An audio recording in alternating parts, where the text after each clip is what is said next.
Now that is a name that I haven't heard in ages. Even though I never really grew up with Transformers, I do recall that there was a part in my childhood back in the 1990s when Beast Wars was actually involved. I remember when I was just a little kid when I would actually play around with some of these Beast Wars action figures where I would go and often transform the different animals into robots and then transform them back again. New Maximals. Heroic animals battle the evil reptile and insect forces of the Predacons. They fight tooth and claw. And I would often have a lot of fun playing with many of those figures. I did not collect them all, that is for sure, but I do recall where I would just play around with them. I would like always transform and put them back together. And sometimes I would have pieces like taken off because I was a dumb kid back then, and often they would just end up becoming lost and they would be sucked into the void because of the vacuum. So technically they literally got sucked out. But yeah, I do recall playing with the Beast Wars action figures as a kid. And it's kind of crazy where even nowadays there is actually a bit of a comeback, not just like in a new way, but like even the retro Beast Wars, like the ones from the 1990s. I remember when I would wander around Walmart, like even nowadays, I would actually stumble upon those same action figures that I once grew up with, and then suddenly a flood of memories would just come back. But we're not here to talk about the action figures. We're here to actually talk about the 1996 animated series, the ones that are meant to go and promote the toys, as you will. And I do recall as a kid when the show was on, but admittedly, I never really paid attention that much to it. And it's not necessarily because of the show's fault. It's not necessarily because I wasn't really interested in the Beast Wars characters in the show per se. It's mainly because of the fact that back then, when the show was released, I was 4. I had my priorities elsewhere. I still had to go and learn my ABCs and learn how to read, and I was more interested in watching stuff like Winnie the Pooh and Sesame Street. So I need to go and take care of that first before I would go and learn about the backstory of the Autobots and the Decepticons. So yeah, I've always been aware of it, but I never really had an opportunity to just sit down and actually watch the show, or even just watch the show in its entirety. That is until today when I received a Patreon request to go and do so. So I pretty much figured, why the fridge not? And I'll go and take on that little challenge because it would be like a little nostalgia trip to look back and remember some of the toys that I have played with. And also, I just want to mention, I might as well go and get this out of the way. And yes, there was a part of me that was satisfied to see that element of nostalgia come to life, where I would see a lot of these characters and suddenly I would get like a little bit of a memory just sparked in my head where I recall playing with many of those action figures. Like I remember the ant, I remember the rat, I remember the rhino, and I did have a Optimus Primal, or at least the first version of Optimus Primal. But I will say though, like once I remembered all of these characters and all of these toys I used to have, I also recall that there were plenty of others that I also do have, and yet not all of them appeared in the show. Like I remember when I was a kid, I had the elephant, and the elephant never really showed up anywhere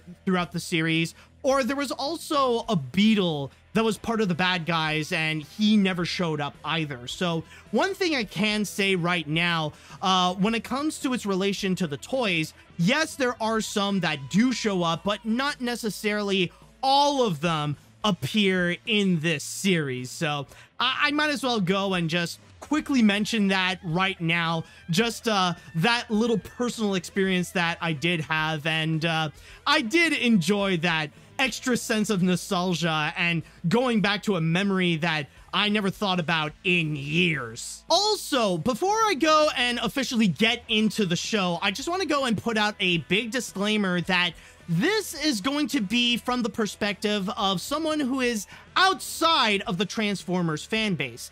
I'm not going to say that I hate the Transformers franchise, you know, not at all, and I definitely do respect it for what it is. It's just that Transformers has never really been in my radar of something to be a fan of, or to really dedicate myself to really watch a lot of the shows, or like really marathon through all the movies. I have seen the movies before, and a lot of them is mainly because of prepping myself up for whatever review or whatever video that I need to go and work on, rather it be the original animated Transformers movie or some of the Michael Bay films. So with all that said and done, I just want to go and like make that clear that this is coming from someone who is outside of the Transformers fan base, yet is familiar with at least the basics of Transformers. Like, I am familiar with the Autobots and the Decepticons. I'm familiar with characters like Optimus Prime, Bumblebee, or Megatron and Starscream. So I am familiar with like the very basics, or like the foundation of the Transformers franchise. So this is just to get that out of the way, just so you know, so you understand where I am coming from. All right, so anyways, with all that said and done, let's get into Beast Wars. So the best way to summarize Beast Wars in general is that this is the big battle of the Maximals versus the Predacons, where the Maximals take the place of the Autobots and the Predacons take the place of the Decepticons. And in a way, this is actually a sequel to what people are mostly familiar with, you know? This is like way after the time of Optimus Prime and Megatron. And in the series, like, of course there's that big battle going on, but at the beginning of the show, suddenly their spaceships crash land on an unknown planet, which they quickly discover is actually Earth. And from there, slowly but surely, they would go and learn about the secrets of this planet while they would go and fight each other. In a way, there are two major narratives that are going on, and it is either good guy versus bad guy, or bad guy wants to have a thing in order to get an advantage against the good guys, but the good guys have to go and stop them. And usually that thing would be something called the Energon, which is like an energy source for the robots so that they could gain more power. But sometimes like that pure energy can be too much for them. And sometimes throughout the show, there is a little bit of elements that include world building, or elements that include character development. But those are like side pieces compared to what's mainly going on. It's those two different plot lines that happen throughout the series and throughout each and every episode. It's basically to say that the plots are very straightforward and they can be very simple. While there are some variations of all these different narratives and stuff like that, they mostly stay the same and they mostly do the same thing. But even though it is basic, I will say that this is the kind of show that it knows what its audience wants. It knows what they are there to go and watch. And nobody is going to go and watch a Transformers series because of its deep philosophical writing or anything like that. Nah, I don't think people would go and watch Transformers for that. The reason why people want to see Transformers, or at least the main reason, is because they want to see transforming robots fight against each other. And I can tell you that in each and every episode, they actually deliver on that. It is constantly an action-packed show where you see a bunch of these robots just fighting each other, using all the weapons in their arsenal. And yeah, it is pretty exhilarating of a show where you always see it go fast paced, where you see the danger always rising up high, and you see them in these different environments trying to go after one another, and often either using their wit or using the environment to their advantage to make sure that their opponent gets taken down. So at least in that regard, in the basic needs of what you need in a Transformers series, it does deliver. Anything else, honestly, it's just a little bonus. And sometimes they would go into that element, but admittedly, a lot of it is either cliched or it's stuff that it has often been done in television animation, especially during that era in the 1990s or in the 1980s. And I'll even say right now, there have been times when the plot lines would often repeat itself, or they would use tropes that, you know, that's already been done in a previous episode, but they decided they're going to try to do it again, but in a different way in order to go and spice things up with the writing. But usually in that regard, it can be a bit of a hit and miss. And I'll say right now that for season 1, which is literally half of the entire show, a lot of it is pretty basic, where it's mainly about the action, and like whatever story element or whatever character development is mostly a bit of a side piece. Don't take this the wrong way there, kitty cat. But under the circumstances, go tell someone who cares. But then you got season 2, and I don't know what it is with season 2. Maybe like they were motivated after the success of season 1, but man, did they really ramp it up. Like once the series goes like 2/3 into like its entire cycle, which is about halfway through season 2, that's when things suddenly, they really ramp things up. Like that's like suddenly the plot line takes importance, and they're actually pretty effective. That's when suddenly they decided to go and switch their focus onto the character development, onto the world building, onto the narrative. Suddenly we start to see like a lot of dots that are connecting with each other, and see past events suddenly facing like the consequences that are happening right now.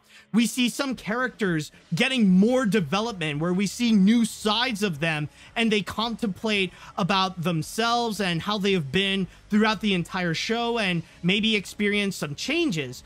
Or even when it comes to the world building, not only do they learn more about the planet that they're in, but they also go and make a stronger connection with the Transformers series, with the original Transformers, where they would go and talk about back like in the original days of the Autobots and the Decepticons, like that great battle. And even like you would have small cameos of characters like Optimus Prime and Megatron. Well, like they're all through flashbacks, but they do put that link between Beast Wars and Transformers. And then you see all that development happening, and suddenly the series becomes a lot more fascinating. And by the way, all that without sacrificing any of the action elements, still delivering on that again and again, but now with that extra layer, like, or the extra layers that they would go and pile up, suddenly it becomes a lot more interesting. It becomes a lot more engaging. And I would say it's the second half of season 2 when the series becomes at its best. That's suddenly where really it truly becomes a Transformers series. It truly becomes this action-packed show that really ties everything together with both the old and the new, and it kind of becomes admirable where you do see like these new sides of these characters that make them much more memorable than they used to be or how they were before. So I really got to give kudos to them on that. But then suddenly there is season 3, and that's when the show takes a little bit of a dip, because like you got season 2, which really ended off on such an amazing note, and then suddenly season 3 kind of goes back a little bit to how things were in season 1, where they mainly are about the action. And and a lot of the other story elements are just like side pieces, or they can be pretty cliched as well, including an entire narrative that they don't really go into it a whole lot, but they try to implement some kind of romance drama, which honestly is something I don't really expect coming from a series like Transformers. I'm tired of tests and secrets and hanging around this depressing dump. And I'm sick of your stupid crush. But also, one thing that I would say is a downgrade as well is that by season 3, it really does feel like it wants to try to cater more towards kids, where it takes itself far less seriously, and they try to implement a lot more gags than they used to. Now, I know it sounds weird to go and say because, well, it is a Transformers show and technically the main target audience is kids, but I would argue that more so than both in season 1 and season 2, season 3 suddenly has a bit of a tone shift where it tries to be a bit more kid-friendly. Like, you could tell that feels like a demand coming from the executives. Like, if they want to go and have a season 3, you know, they have to go and do that kind of compromise where, fine, we'll go and do one more season for you, but you gotta go and take it to that direction. And that's why I personally felt that season 3 kind of capped it off on a way that it just felt more like meh.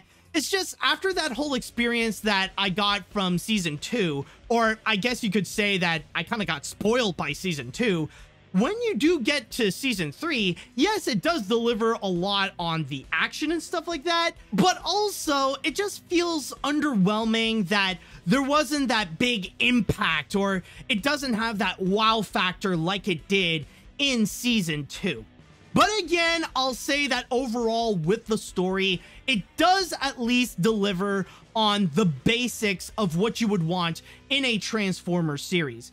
Yes, there is some plot elements, there are some character developments, and they can be a bit of a mix. Sometimes they can work, and sometimes that they don't. But at the very least, you will be entertained by all the action that they would deliver. So there is no denying that this is indeed a Transformers series, and it does deliver on that. You want to have action, you want to see robots transform, then you will have that again and again and again in each and every episode with this show. And speaking of the robots, let's go and talk about the Transformers themselves, the Maximals and the Predacons. And I'll just say right now that in general, much like most of the story, or much like season 1 of Beast Wars, these characters, well, they are pretty basic. Like, they mainly have this one job that they have to fill for their respective roles, and they mainly just go and deliver just that. Yes, there can be times when some of these characters can actually have more depth to them, or we see some new sides, but again, that one is an element where it can be mixed. There have been times that they do work, and other times, well, they don't. And by the way, I'm not going to go and list them all for you. I'm just going to go and mainly discuss or bring up the main ones, the ones who have been there throughout the entire series, or at the very least, most of the series. Like with the Maximals, for example, you got Optimus Primal, who is the noble leader, or the selfless leader, pretty much the same thing as what you would expect out of Optimus Prime. Then you got Primal's second in command, Rhinox, who is like the wisest, but also the strongest of the group, considering that he is a Rhino. He really is about brute force and about having heavy equipment, but he also has great knowledge and is often the wisest and can be the most calm of the entire group. In a way, you could say that Rhinox is like the father figure within the Maximals. And then you got Cheetor, who's like the Barry Allen of the Maximals. You know, he's like the Flash of the team, where his ability is that he is the fastest since he is also a cheetah, but he's also the least mature of the group, where he's viewed as the kid, and there have been times that he wants to prove himself that he is a big boy and that he is like a valued member of the team that can be treated as an adult like everyone else. And then there is Rat Trap, who is like the cynical smart aleck of the group. And I would say that if there is one character that we would have to call the main comic relief out of everyone in Beast Wars, I would probably say that it is Rat Trap, especially with a lot of his quips, a lot of his remarks. Like, a lot of it is mainly based on comedic antics. And I guess with his role outside of being a member of the Maximals is to go and lighten up some moments, like to add in a bit of humor no matter what the situation may be. Not only that, but the servant butts are walking around minus their torso plates, you know what I mean?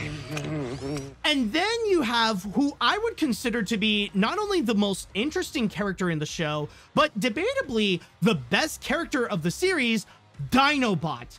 Because the thing with Dinobot is that originally he is a Predacon. Like, he would go and work with Megatron and all the other Predacons, but he is just so fed up with the way that Megatron would rule things, and he decided to quit and decide to join the allegiance of the Maximals in order to take down Megatron.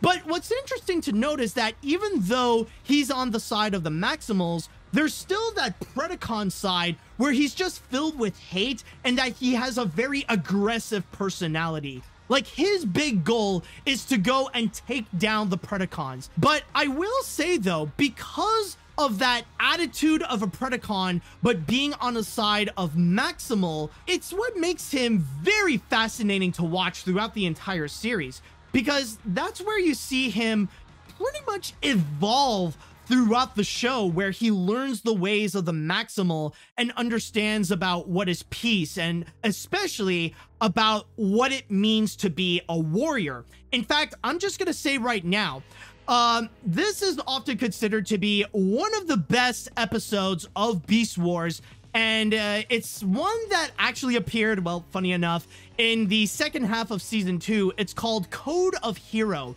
where they really took everything that we know about Dinobot and really take it to another level, where amazingly enough, they actually do go in that philosophical aspect where we learn about what is the morality that Dinobot has to face. Like, that's when he really has to go and question to himself, is he really a Maximal or is he really a Predacon?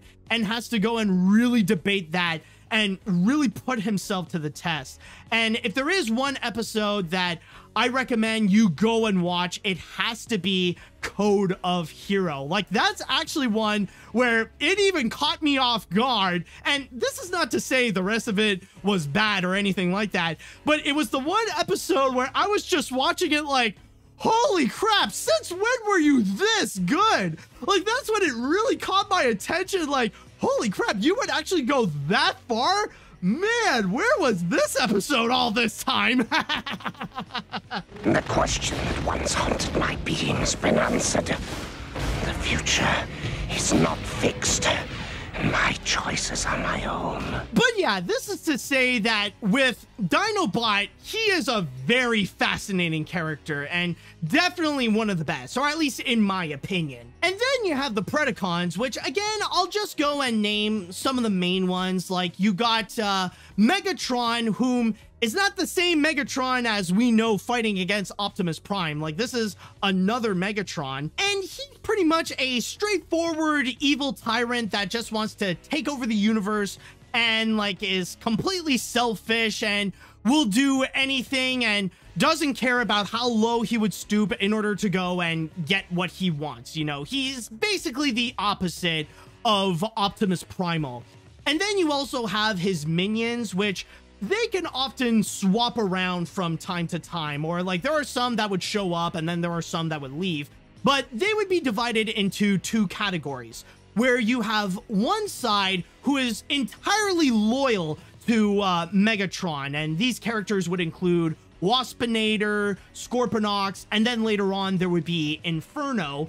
And then there are also those who would backstab Megatron, whom they want to go and like have their own agenda and for them to take over the universe. And they want to make sure that Megatron is out so that they can carry their own evil plans with characters like Pterosaur or Tarantulas or Black Arachnia.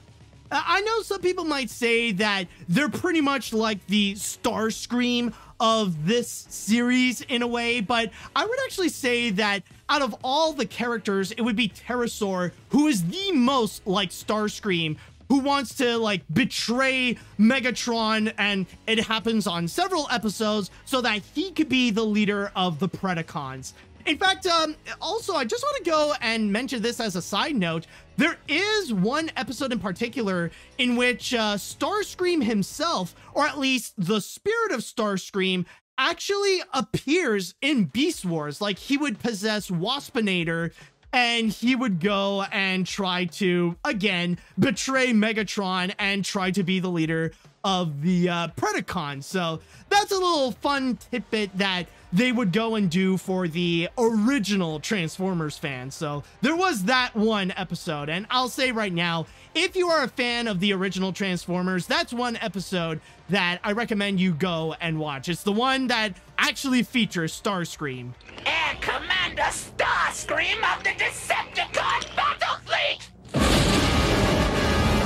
But overall with these characters, they're mainly there because they fit their one role in this series. And at the very least, I could say that much like with the action, much like with the story, it does deliver on that. They do manage to accomplish their jobs to try to at least spice up the series a little bit with their one personality. Yes, sometimes they can go and face character arcs, or they would have some development that they would go through during some of the episodes. But I would say that, again, they can be pretty mixed. There are some, like with Dinobot especially, that can really work. And there are some that, well, even the show itself would often forget, and the characters would just be back to their regular selves. So, yeah, the characters can be pretty basic, but then again, they serve their purpose. Oh, but also, I do have to mention the voice acting, because that one I do find to be pretty interesting. And that actually does play a significant role in making these characters who they are in the show. And I would say overall with the voice acting, it's pretty much a mix between pretty solid and pretty corny at the same time. Like, there are some that when they are solid, they can actually be pretty good, and they actually make their characters feel believable, that they really do encompass the character trait that they do represent. Like a great example of that would be Optimus Primal and Rhinox. I think those voice actors did a very good job with them. Or even a little bit with Dinobot, or at least Dinobot like later on, like in season 2, where he would contemplate about who he is and which side is he truly on. But then at the same time, you also got the corny characters, like you got the corny voice acting, where a lot of them really do play up the animal that they would go and portray, or like they would really play up the personality that they have. Like one great example is Rat Trap, where they really decided to go and give him one of the most exaggerated Brooklyn accents that you would go and hear. Like, no joke. I feel like Rat Trap's voice is like prototype Joey Wheeler from Yu-Gi-Oh!, where he really just plays up that Brooklyn accent wherever he would go, just to say that he is a rat, you know, like the ones you find in New York. Look, this ain't a good time to prove you're a wimp chimp, buddy. And he'll snuff you out the minute you turn your back. But also, there are other characters that really do ham up the type of animal that they are, or the type of insect, or basically the type of creature. And that's especially the case with some of the characters in the Predacon side, like Waspinator, who really does like highlight that he is a wasp, or that he is a bug, where everything he would say is high pitched, and that he has like this buzzy kind of voice. Waspinator here. Terminator 1, Doggy Butt, Zippo. Or you got Pterosaur, who really does emphasize the pterodactyl side of him, always screeching out his lines, and not in a human way, but like in legit like a dinosaur way, especially when he would go and transform, where he would be like, Pterosaur, terrorize! yeah, I think I'll save that for the voice actor. I think like just doing that for each episode, that might have strained his throat. Or one that I do have to mention that is actually hilariously cheesy would have to be Megatron, because in this one, man, does he really play up the villainy. Like, yeah, it is very cheesy, but it is also like enjoyably cheesy, where you can actually hear both the voice actor and technically the character himself really enjoying the fact that he is evil. And I just gotta mention this because it actually does make me laugh every time, because that's something that I've noticed when watching Beast Wars, is that in every scene that Megatron he's in, he always has to say yes. And not just yes in any regular way. Like, he has to say that in that weird, seductive, but also evil way.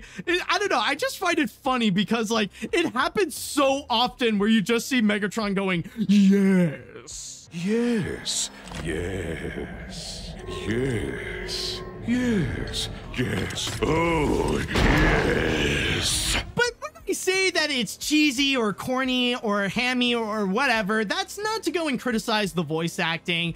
Like, it does add that little extra element of fun onto the show. So I would say overall with the voice acting, it's actually pretty good overall. There are some legitimately good performances, and there are some performances that are actually quite fun. So I know the actors here did a great job overall in this. But then there is one thing in this show that I am just absolutely conflicted by. The one thing that gives me very complex emotions because of its age, and primarily of its age. And the one thing that I feel like nowadays, it just really does stick out like a sore thumb, or it stands out, or I don't know how you would perceive it, but either way, let's talk about that animation. Keep in mind, we are talking about an animated show that was created back in the 1990s, and who specifically provided the animation here is a studio in Vancouver, BC, called Mainframe Entertainment, or as they are known nowadays as Mainframe Studios. And they actually worked on a lot of early computer animated TV projects. Not only did they do Beast Wars, but they also worked on Reboot, and they also did Scary Godmother. So they are actually one of the bigger names in terms of early computer animation, at least on television. So I guess you could say that alongside Big Ideas, the creators of VeggieTales, they were amongst the pioneers of CG TV animation. But I just gotta say that, yeah, it shows that it was made back in the 90s, and I'll give them credit. They were very ambitious of what they wanted to do, but the effect, the result that comes out of it, it's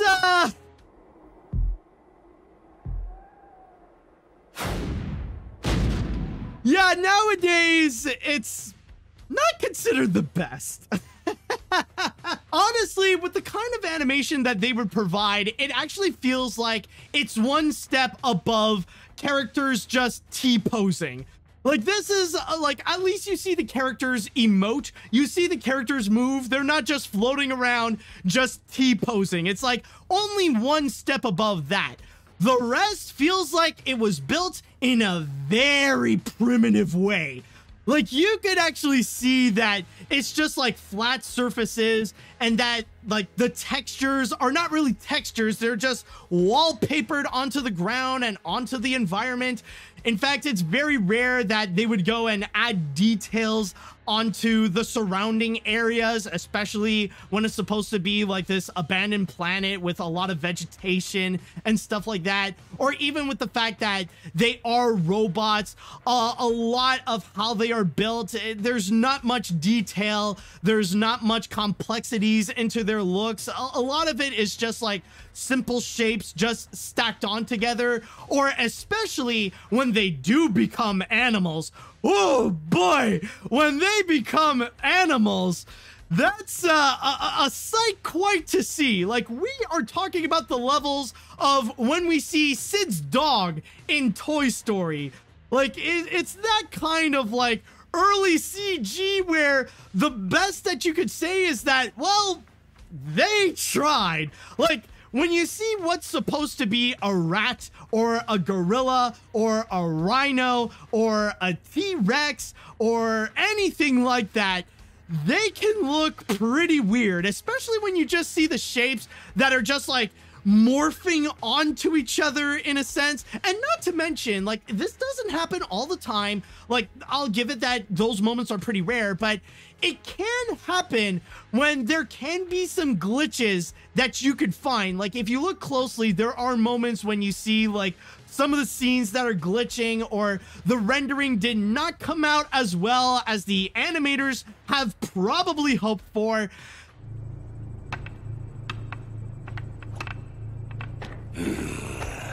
Dinobot, the survey poster missing, as is Cheetor. And not to mention, when it tries to do effects, because keep in mind, this is a very action-heavy show, so there has to be a lot of effects that would happen. They're like non-existent, or like they would try, but the effect that they would come out is just no, absolutely not. Like, especially when there's like debris that would happen or explosions, sometimes like a lot of rubble that would come out of it. It's just simple shapes. You just see like flying triangles or flying squares or whatever. Like, like it's very basic like that. Like, the animation is at the point where you can legitimately argue in bits. Like, it's all like the animation feels like it's pretty close to what you would see in something like Star Fox 64. That's what it often reminds me of, because of like the prominent use of like shapes and polygons and stuff like that. It just feels weird. In fact, I would even say that it feels weirder than some of the other early CG animated shows out there. Like, compared to VeggieTales, for example. And by the way, before I continue, before anyone says anything, yes, my perspective on VeggieTales has changed over the years, so don't worry about that. But anyways, compared to VeggieTales, when you do look at some of the early works of that show, yeah, you could tell that it was made with very primitive technology that was only available back then. Like, it was really something that you could tell that the animators were only working with what they had at the time, or how advanced technology was back then. But the thing with VeggieTales that does work even to this day is that they kept it all simplistic. That they decided to work within the limits of what they had back then, and you end up with like these very simple looking characters that are just basically a few shapes that are slapped on together. And yet that simplicity also comes with charm, where nowadays, even if you would watch some of the early VeggieTales, yeah, the technology to create that animation does look outdated, but there is a charm to their look in which the simplicity actually does work, where even to this day, it does look charming. There is kind of like that timeless feel amongst the characters in VeggieTales where it actually does work, regardless if you would watch it back in the 1990s or if you would go and watch it today. But with Beast Wars, on the other hand, there's an element that it just feels weirdly uncanny. And I mean, some people could say that it would be the same thing with Reboot, But I would give Reboot a little bit of a pass because it does have that excuse where it is set in a digital world. So it can get away with a lot of that polygon-like effects or that simple geometric shape. With the Beast Wars, on the other hand, it's supposed to be all natural. It's supposed to be like this abandoned Earth, and you see these robots that are disguising themselves as these animals. And when they are animals, they're supposed to look like the real deal. Now, granted, I'm not going to say that all the designs and all the visuals here are outdated, because the robots, I will give credit that when they are in their robot form, they don't look too bad. And I will say it's funny when it comes to the textures of their designs, because with early CG animation, a lot of the stuff that they would do feels like it was made out of plastic. They all look like fake chrome, or they all look like they're built out of plastic and stuff like that. But it's not necessarily something that I would heavily criticize, because keep in mind, this is Transformers after all. And with Transformers, one of their biggest goals is to go and sell toys. So the fact that they would make these Transformers look like toys, well, it's not really that big of a problem now, is there? But I will say that when they do look like robots, they don't actually look that bad. And I'll even add that when you move forward to Season 2 and Season 3, suddenly a lot of these characters, not all though, but some of them actually do have newer forms where they would become something that they call transmetal. And when they are transmetal, they would have a new version of their bodies where when they become beast mode, they would actually show that they are still robots. Like, they don't fully transform themselves as animals. You still see the robotic side on them, and it actually is a much better look. And it's actually a massive improvement where, like, you still buy that they are robots. They're not trying to disguise themselves as animals. And I would say that the designs actually do work, and they work better when they fully show off and that they're very unapologetic that they are robots. So I guess the lesson here is that if you want to make the Transformers better, make them trans. However, with all that said though, I will give it this. I do see what the animators are trying to do, and especially with the fact that this is supposed to be an action-heavy animated series. On that front, it actually does work. I can see what they want to do with each scene and with each episode, especially with the way that they want to go and deliver the action. And I would say, despite the limitations that they had back then, it actually works out pretty well. It actually is pretty engaging to watch. Sometimes it can actually feel intense. It can feel action-packed. I can see the direction that they are going with it.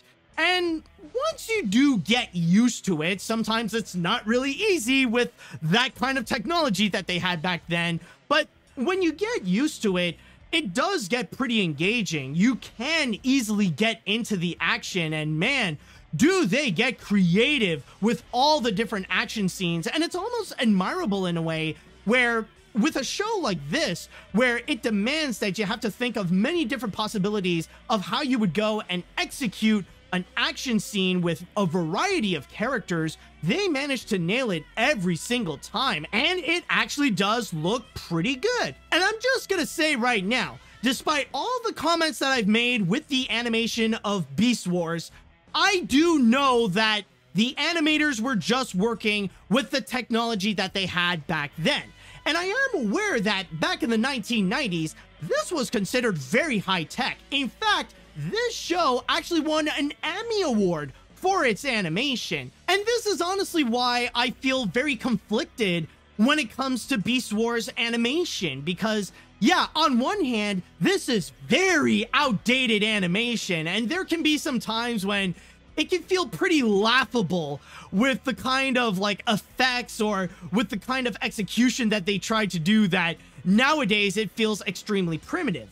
But on the other hand, I cannot really call this bad animation, because back then in the 1990s, this was considered very revolutionary, especially for something that was made for television. You don't get to see that quite often. So in a way, like, yeah, it definitely works back then. There could be a few people out there that might not necessarily be cool with watching this animation for hours, that they could end up feeling overwhelmed with how primitive or how early this CG animation is, and that it even looks even more early than Toy Story, despite the fact that this was released after Toy Story. So maybe I could totally be wrong, but I would not be surprised if there are some people out there in which they just cannot get past the early animation on this one. So overall, it's just a very conflicting feeling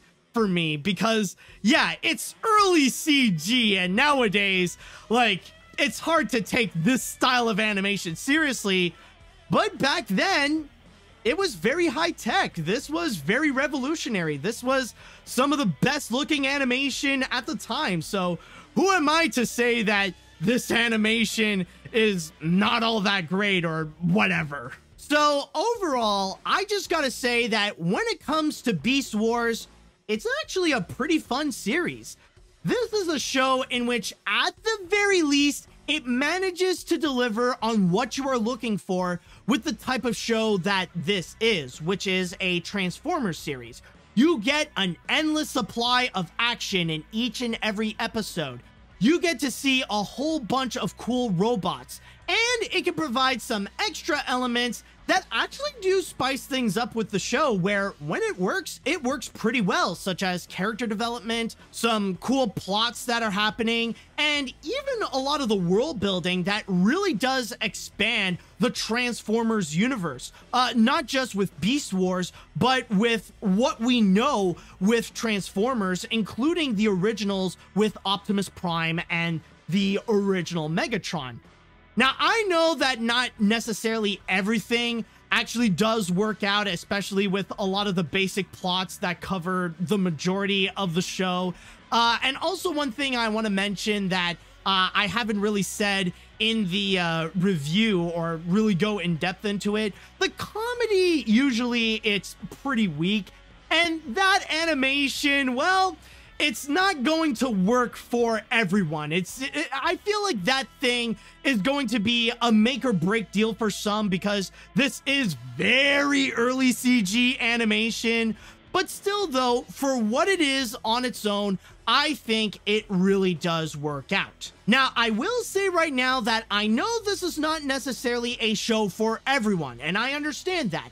But if you are someone who is a fan of Transformers, or you like watching those kinds of action-packed shows from the 90s or even back in the 80s, and you don't mind the early CG animation, then honestly, you're gonna have a good time with this. I think you will actually really enjoy and really benefit from experiencing Beast Wars. I think you'll definitely have a lot of fun with this one. Now, as for my rating, if I do have to go and rate Beast Wars, honestly, I did give a lot of thought on this, and honestly, I would give this a 7 out of 10. I feel a little bit generous with this one, and I'm gonna go with a 7. Now, keep in mind, for those Transformers fans, maybe they'll go and rate this a little bit higher, like maybe they would give it an 8 out of 10, but for me, I feel like 7 is actually pretty solid, where it may not necessarily deliver everything in such an amazing way, and there are only a handful of episodes that really did, like, caught my fascination, that I felt like were really amazing and that they really do stand out. But at the very least, they do deliver on what you would expect with these kinds of shows. Like, you do get a lot of robots that would fight each other and supply a whole bunch of action scenes, and admittedly, they are pretty fun to watch. So in that regard, I think honestly a 7 is a pretty solid number to go and give Beast Wars. And with that said, I think that should do it for this review. Whoop, boy, what an adventure that was. So before I go, by the way, I just want to go and give one major shout out to Matt Shoughton, whom it's thanks to his request in which he has made on Patreon. that allowed me to go and actually review Beast Wars. So I just want to go and say right now, if you guys would like to be like Matt Shoughton and you want to go and get a whole bunch of amazing rewards, including but not limited to requesting me something like to go and watch Beast Wars or to watch my videos before anyone else, then all you have to do is go to patreon.com/Animat and go from there. And also, don't forget to like this review and also subscribe to my channel if you haven't yet. I talk about a lot of different animated projects, not just animated shows, but a lot of animated movies, and sometimes I go into the history of them. So with all that said and done, I would like to say thank you all so much for watching, and until next time, see you later, dudes.